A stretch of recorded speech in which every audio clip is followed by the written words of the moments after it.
Chapter 60 Interview with Witchblades. Outside of the Thanatos grounds on Private Gauss property waited a visitor. Jacqueline Darcy, a woman who dressed in professional attire and was the sort to unbutton her shirt whenever she had business with a man, and button her shirt back up almost as quickly when dealing with a woman. She made use of showing her fat breasts and wore specs and a sly smile that suggested a playful sort of challenge. When she walked, she could sway her hips just enough to meaningfully gain glances and switch it off just as quickly should the time call for it. Her sandy-colored hair was tied up in a bun which looked like it could be undone if she pulled out several exquisite metal writing quills. It was likely that she used men as easily as she used her quills, and on her coat was the mark of the songbird. The House of the Songbirds, which was now growing paper to quickly be printed if given enough time. News, plays, and books came from the Songbirds. It started as the work of bards and singing in taverns. Now they were in all sorts of entertainment and news. Jacqueline Darcy was a woman who had taken the House of the Songbirds by near force. No one produced stories of news like her. No one wrote books like her, and no one marketed quite like she could. She was very good at getting information, taking no issue in disguising herself as gods knew what in order to get access into secret areas. She was the type who knew when to grease the right palms and which man to show her lacy underwear. Despite her lack of ethics on lying, seduction, and breaking into forbidden places, she had an impressive record of keeping her deals she made, making it a point not to make deals unless she could deliver. She could quickly gather details and memorize them, often reading over a little notebook of information on whatever she was interested in. She looked over Darius as he left his grounds and made his way to a carriage. She did not have to stop him. He stopped and looked at her. "Who are you?" "Who I am," she began as she walked towards him, using a breathy voice that must have been practice, "is Jacqueline Darcy, current head of the House of Songbirds, and I have ambitions to join the 12 major houses. You must be Colonel Darius Orne." He was, and she knew it. He eyed her up and down, considering her a possible threat. Depending on how much she knew, he wondered how she should be dealt with. "Why are you here?" He got to the point. Jacqueline pulled one of the quills out of her hair, and had no problem seeing that he wasn't the type to be easily seduced, so she quickly relaxed any thought at that attempt. No, she decided to play his own self-interest and gain his attention. She judged him to be dangerous, but not stupid. She could work with one or the other, but never both. She kept her playful little smile and looked at him with bright green eyes behind specs. It didn't fail to see that his hand was on his sword either, or that he had guards with him ready to end her if he gave the command. "I'm here for a little of your time." Darius did not relax. "My time is valuable of late. Whatever deals you make, best make it now. I've no time for a songbird." Jacqueline smiled. "Perfect. You've heard of us. That does save time. I'll make it quick. I know who you are. The 12 noble houses seem to think you are the one who was in command of the forces dealing with the witches. My contacts seem to think you're the one who rallied up the houses to round up about 400 men to crush the Coven threat. Crush it you did. But what seems strange is I'm hearing surprisingly little about you from my contacts with the Sun Elves. The story that seems to be told seems to be hiding the fact you were there." Darius was impressed by what she knew, but didn't show it. He had his standard response ready. "I was there, of course. I assisted in the extermination of witches." Jacqueline smirked. "You did a lot more than assist, from what I hear. Of course, if you want to leave yourself out, that's fine. But here you are, a survivor of Blackmaw, back before anyone else, back before the parade, back before the feasts, and you're not mentioning yourself. I don't know what, but it seems you dropped off some things. There's a lot of work going on in this spot. I did a little digging on Isla Gaust. You know she's a smart girl, but I doubt she came up with all that by herself. There's more to this, isn't there?" Darius was silent and looked over her carefully. If she was trying to threaten him, well, he had ways of dealing with that. He seemed to be thinking how best to respond. Jacqueline spoke again, quickly to disarm him. "You're probably weighing the pros and cons of killing me right now, right? Trust me, I'm much easier to work with than you think. I think you've got some skill, but you need help on how to spin your stories. Trust me, I know a lot less than you think. Your security is pretty ironclad, and I haven't really found a way to get in. To be honest, I don't want to see what sort of projects you have in the works, but you've been able to perform a lot of miracles for Shing. So honestly, keep doing what you're doing, but if you're going to do it, you'll want my help." Darius supposed he would hear her out, although he didn't rule out killing her. Go on. Jacqueline analyzed him and guessed. You seem like the type who skips foreplay. All right, then I'll just say it. I want the Songbirds to have exclusive interview rights with your company. If any story comes out about Thanatos, I want my house to have access to it first. Sure, we don't mind spinning the truth a little, but we can certainly spin it better than you. We want to hear the stories first, put spins on it. I want things written before they happen. I want you all to have popular nicknames. I want plays about what you did. I want books written. I want every type of entertainment, and I want Flor and Gale to not just be big in Shing, but everywhere. Entertainment rivals and war expense people are willing to pay. I want to hear the story of what happened at the witches. Sure, I'll omit this or that. I'll even let you approve it before we print it. Darius saw ambition in this one. She was dangerous, of course. She was out of place, but she could probably benefit from him and his purposes. The Songbird household had access to entertainment, and he needed a filter. If news about Thanatos came from the Songbirds, and he could somewhat control, although he couldn't decide completely until he could see results. There were some things he needed to make clear. Let's say that I'm interested. What is it that you need now? Jacqueline smiled. It was already a win for her. I want to know what Flor and Gale is going to announce. I want to know how you want to paint the 12 houses. I want to know what sort of new and amazing inventions you might be underway before they are released. Assuming, of course, that helps business. I need an interview with Flor and Gale publicly. I want some sort of agreement that I get the stories first, and in exchange, I'll spin them however you want. Well, within reason, so long as people could actually believe it. Darius considered her a while longer. The bimbo could see an opportunity before anyone else. Darius nodded. Very well. I'll arrange a meeting through proper channels. I'll even meet with you today after my meeting. For now, I must go. Jacqueline smiled and gave him a little card, a picture of a songbird on it. He tossed it back to her. Oh, you don't need it, she asked. Darius pulled out his sword and pointed at her. I don't need that, no. But know that if you follow me in secret ever again, that you will be killed. I will kill you and your house if you have me followed again. Do not follow me like this, ever again. Should we meet, make it through proper channels. Jacqueline kept her smile, but inwardly she believed him. He would kill her, no question, but she liked to imagine that he was dangerous, not stupid. She could work with that. We need to keep up appearances after all, that you're just a lowly member of security, right?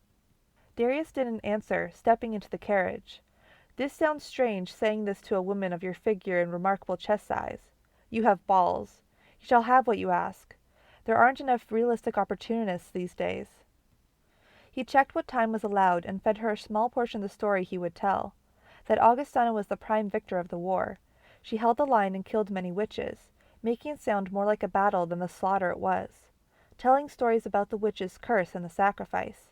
Help from moon and sun elves. The witch hunters fought bravely but lost one of their own. Jacqueline caught the fact he never said how Claire died, but she kept writing.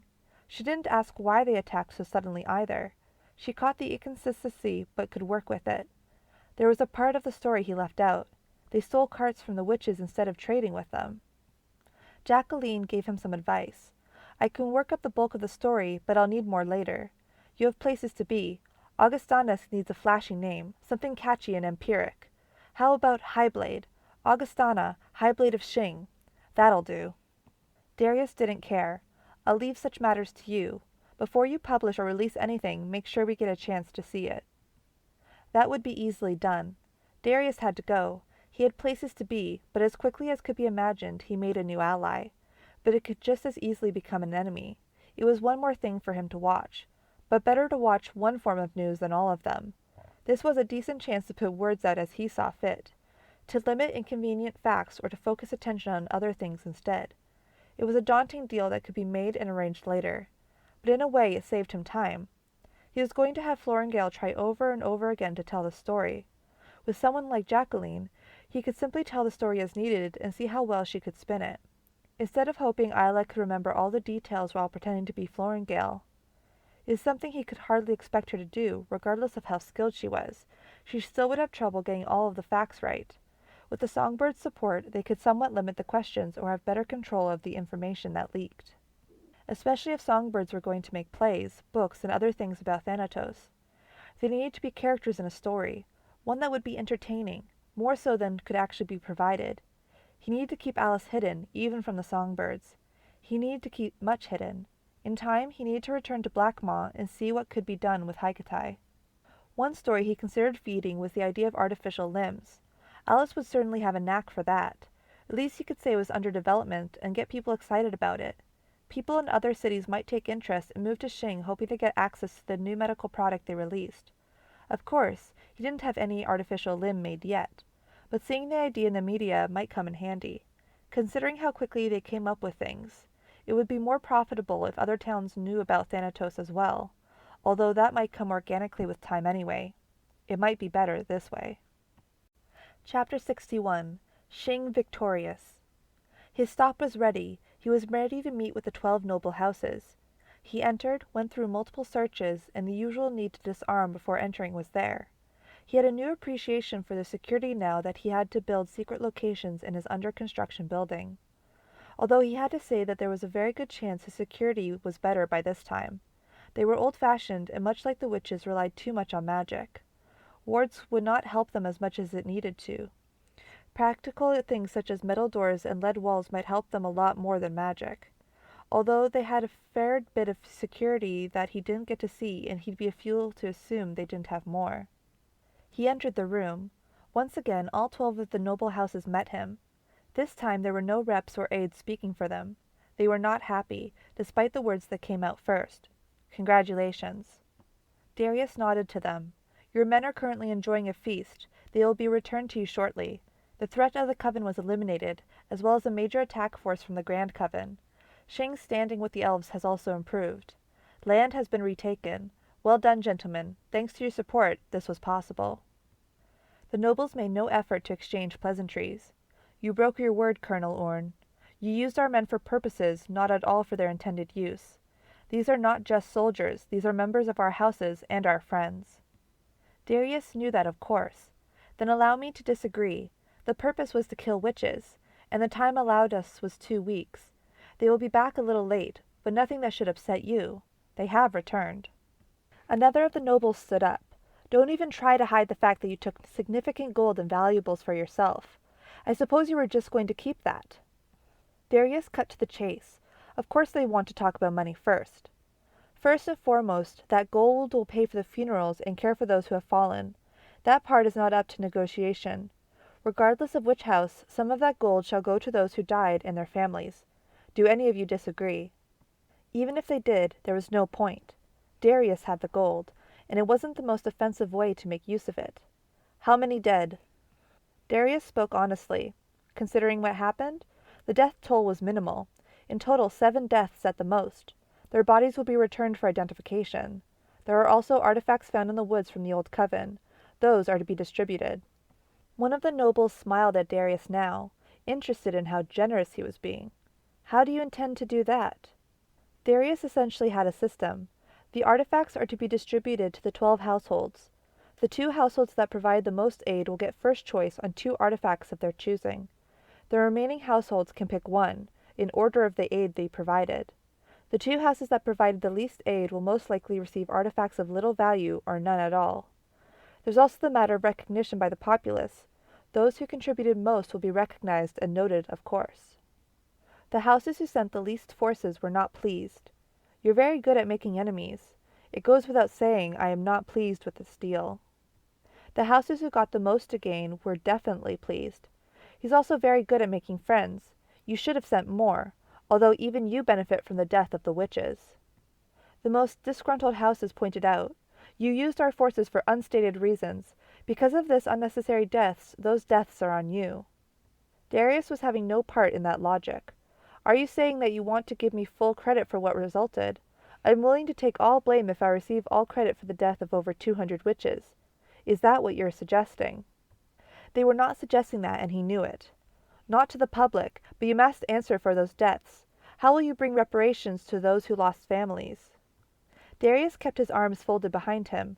That was already discussed. I'm willing to devote 1/3 of the gold and gems stolen to the fallen. However, Flor and Gil will be giving it to the families and loved ones directly, not to the houses. The losses were minimal, all things considered. The more obstructive house wasn't going to let that slide. You were the one who caused those deaths. Darius met his gaze and gave him a cold, hard stare. Your grievance has been noted. However, under no situation could you have expected to kill a coven of 30 without at least 7 deaths. Witches are powerful, and without the new weapons I doubt it could have been done. It was necessary to act when we did. If you seek to make further complaint, I recommend you make it publicly and see how that goes. It wouldn't go well. Killing 200 witches was no minor thing. Darius presented the state of the land and the time and location where artifacts might be selected. It was obvious he was keeping at least a small portion of gold and artifacts for himself, but there was no real way to get a set amount of what was found, even with their own forces. Darius struck first with his own. There's no telling what they took or didn't. Some of the more generous houses wished to get in his good graces now, offering to meet with him in person to discuss possible options for his company to sell goods at the port their family owned. Others simply took the minor victories they could have. Some houses lost no men and got recognition as well as the choice of artifacts. For the investment and the time, it was a noteworthy deal. Getting on the good side of both health courts was certainly no bad thing either. In the end, public relations would improve, and if nothing else, they did actually do some legitimate good. Land had been freed up and people got their homes back. They probably would have had increased crime and refugees otherwise. Also, it's as he said, a little faith would be restored thanks to how quick of a response that was. Ordinarily, they would not have dealt with a threat that quickly. The houses were no fools, though. They kept stories of the ruthless tactics to themselves. They kept the idea that Darius threatened men, or how he treated the witches, to themselves. A parade was going to be prepared whether anyone liked it or not. Darius, of course, could easily take the credit if he wished. Yet much of the relief of houses that opposed Darius, they were glad to see he didn't intend to embellish his own personal exploits. It seemed he would stand with Florengale and simply let her tell the story. Augustana, a soldier from Blackmaw, was going to get the bulk of the credit, which was hardly a problem. A paladin and a beautiful woman would be far more ideal. Legal paperwork began, but some of the more observant asked themselves why Darius would not want credit. The answer was simple. He wanted to keep others from looking into his personal life as much as possible, or at least he hoped to reduce it. He himself did not want to be easily recognized or famous. He wanted to operate as necessary, and it was clear to the 12 noble families that there was some shady dealings in his new building. But the privacy of his work was respected. They decided it was better not to cross a man such as he, especially since he had no issue allowing them to stay in power and sharing the spoils of his newly won war. The bulk of the 12 would tolerate his company. By technical terms, he wasn't in charge of Thanatos, but they knew better. Just like he did not take credit for the battle, he did not claim leadership. This could be used against him. Obscurity was just as much of a weakness as fame. Could they turn something against him? Florengale, his men. If he kept fame to himself, it would not be a difficult task to sway public image against him. Even a woman pretending to be a queen would still be a queen so long as the masses accepted it. Even if he was the one making decisions, all that would really be needed was his miracle child. Some conspired in their heads to make attempts to get into Isla Gaust's good graces. Others inwardly guessed that Isla might not be the one who made the products. She did too much, healed too much, and made too many appearances. She did not have time to do the work she claimed to do. There was more to this story. They would need more before they could act.